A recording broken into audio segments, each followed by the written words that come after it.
Small World. I'm your host, Sami Huggins. Today I'm joined by Juan Mejia to talk about the cultural differences and similarities between the United States and Costa Rica. Juan, thank you for joining us today. Yeah, thanks for having me. So obviously you studied in Costa Rica. What was it like? I loved it. I lived in the capital, which was San Jose, and I don't know, it was just very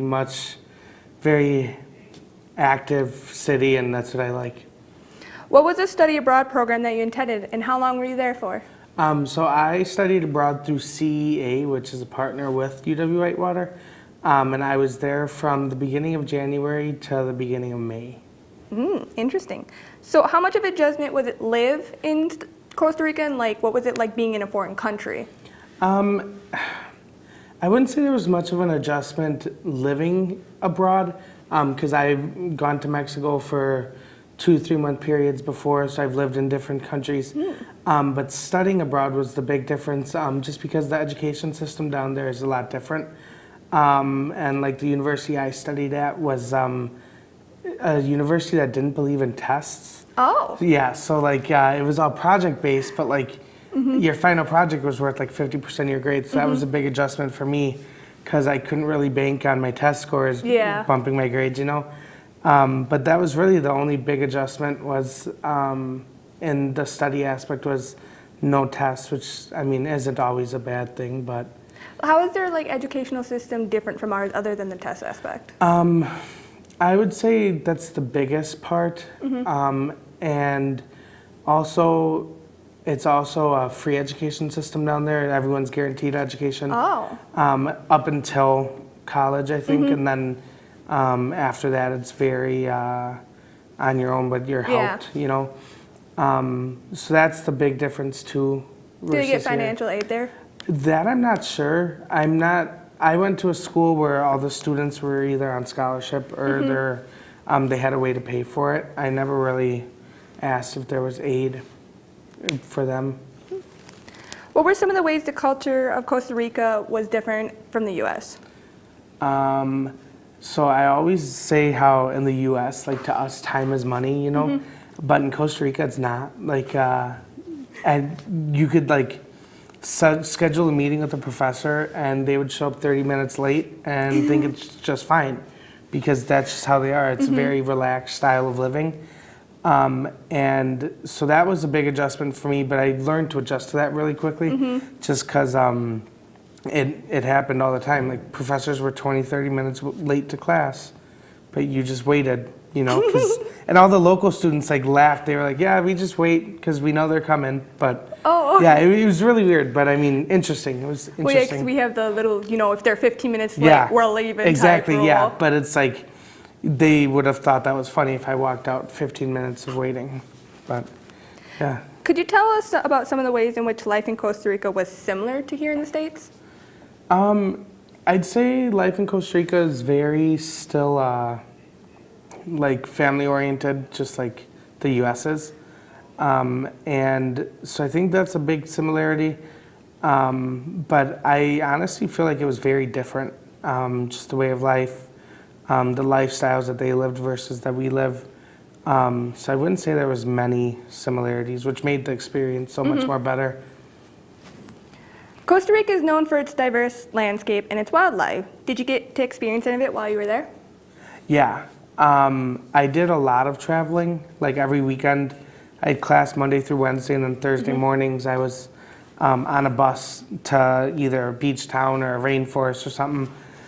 So I got to see a lot of beaches, a lot of volcanoes, and a lot of the green areas, which was really nice. Well, we got to learn that Costa Rica is a very beautiful country. Well, it's time to take a short break, but don't go anywhere because we'll hear more about Juan's experience in Costa Rica when we return. What does it mean to be a warhawk? It means allowing myself to dream big and think outside the box. Pushing the limits of what I think is possible. Seeing ideas through from start to finish. Collaborating with professors and peers. And seizing opportunities in the community to put my knowledge to use. I'm studying abroad, learning another language, and listening to the stories of others. I'm making lifelong friends and fearlessly sharing my gifts with the world. As a Warhawk, I stay balanced, take great care of myself, and get out of my comfort zone. I refuse to let the past determine my future. And I'm taking confident steps in the direction of my dreams. Sometimes it doesn't make sense. And other times it couldn't be more exciting. But I will keep my goals in mind and never quit. Because That's the Warhawk way.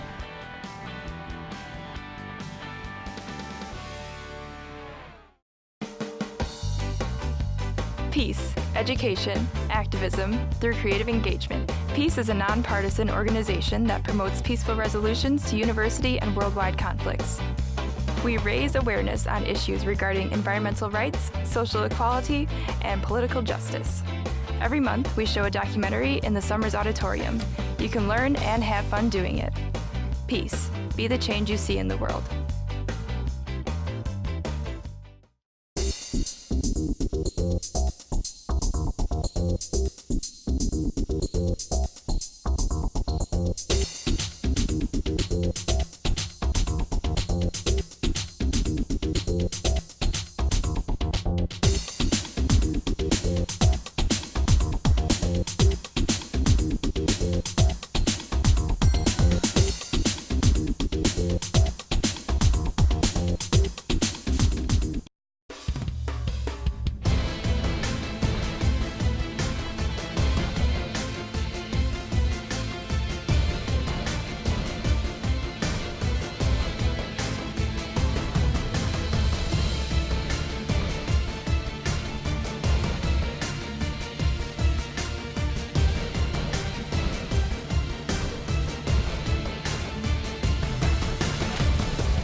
Welcome back to Small World. We're still here with Juan Mejia as he shares more about his time in Costa Rica.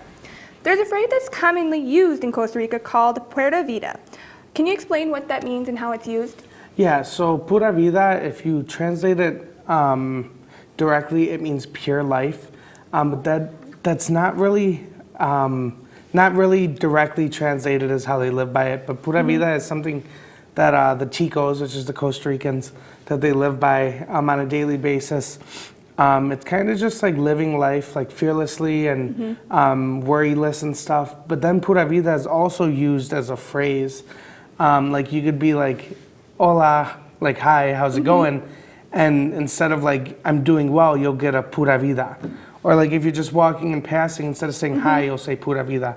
And it's just like a greeting that they use almost. So like when you say like hola, pura vida, would that be like, hi, I'm living life type thing, or? No, the direct translation doesn't go into it. It's just like, hey, and pura vida is just like it's kind of like how we use like pura vida is thrown into so many different sentences, and it's like a filler almost, but like it has a meaning. I kind of like that though, pure life. I mean, that's like, not obviously something we live by, clearly, as Americans, but like, cause like we have our whole, YOLO and, crap happens type thing. And, there's the fish one, which I don't even remember what that abbreviation was, but I like that, just pura vida, man. That's really interesting.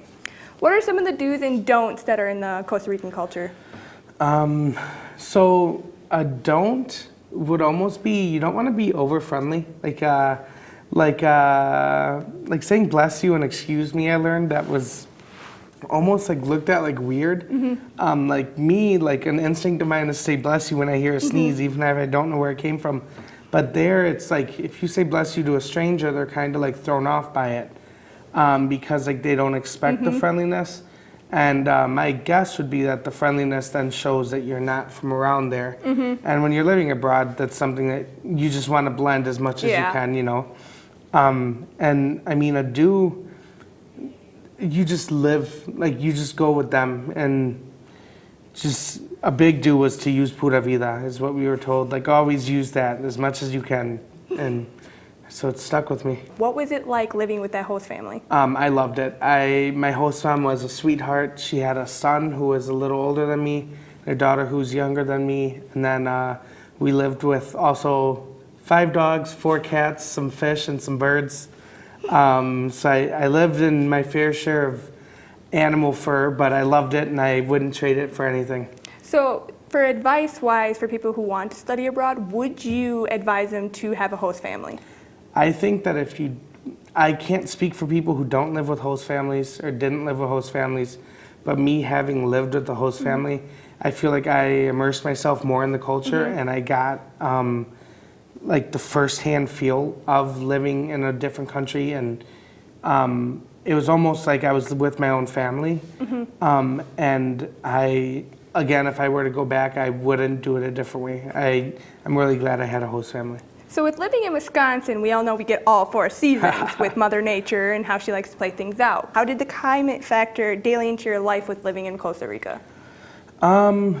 So my daily life, climate-wise, it was always 76 or 77. Didn't really vary. But I knew that at night it got kind of chilly. So I'd be walking around with a sweater on during the day, sweating, because I'm wearing shorts, but then a hoodie or something. But at night it would be pretty windy, pretty cool. But I was there in January, from January to May. So like, I was just like, I'm not getting snow. So I got a lot of good weather, and when I went to the coast, it was like 85, 90. So I didn't really deal with much coldness. Did you go to the beach often? Yeah, I'd say every weekend. If I wasn't at a beach, I was in a rainforest. Rainforest? Yeah, there's a few rainforests down there. I zip-lined through the biggest rainforest there was. Thank you, Juan, for coming on the show today and sharing your experiences from living in a foreign country. That's our show for today. Thank you for watching, and tune in next time to hear more global stories like Juan's. And remember, even though the planet may seem huge, it's a small world. Safe travels, everyone.